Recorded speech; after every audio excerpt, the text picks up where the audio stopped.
ఇప్పట్లో చంద్రబాబు నాయుడు గారు వచ్చారు కదా అధికారంలోకి, మరి కంపేర్ చేస్తే జగన్ ప్రభుత్వంతో పోలిస్తే ఎలా ఉంది ఇప్పుడు?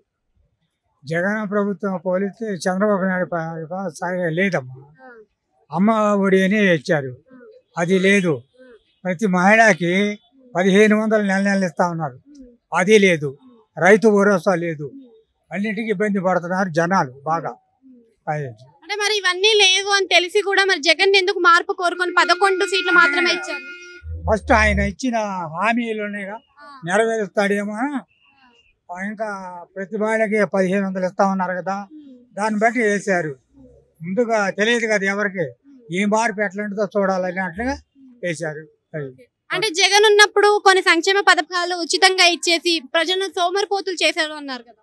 సోమరిపోతులు అంటే ఒక రకంగా 18,500 ఇచ్చారు కదా ఆ మహిళకి, అది కరెక్ట్ కాదు. వాళ్ళు పని చేసుకుంటారు హాయిగా, అది కరెక్ట్ కాదు. అమ్మ ఒడి అని ఇచ్చారు, అది కరెక్ట్. చిన్న పిల్లలకి చదువుకోవటానికి బ్యాగులు, పలకలు, పుస్తకాలు, అన్ని ఇచ్చేసారు, అది బాగానే ఉంది పథకం. రైతు భరోసా ఇచ్చారు, అది బాగానే ఉంది. ఇప్పుడు ఏమీ లేవు అన్నాడు చంద్రబాబు నాయుడు. అది వచ్చే సంవత్సరం చూస్తాం. 3 సిలిండర్లు అన్నాడు ఉచితంగా, 3 సిలిండర్లు లేవు ఆయన. ఎందుకంటే ఏదో దీపం పథకం అన్నారు. ఆ దీపం పథకం అనేది ఇందిరాగాంధీ టైంలో ఎప్పుడో ఒకళ్ళకి పెట్టారు. ఆ పథకం అనేది ఎవడు ఎక్కడికో తెలియదు. 3 సిలిండర్ కూడా ఖాళీ కొట్టింది, అది కూడా ఒట్టిదే. మోసంతో బయటకు వచ్చాడు. ఇంకంతే. Thank you.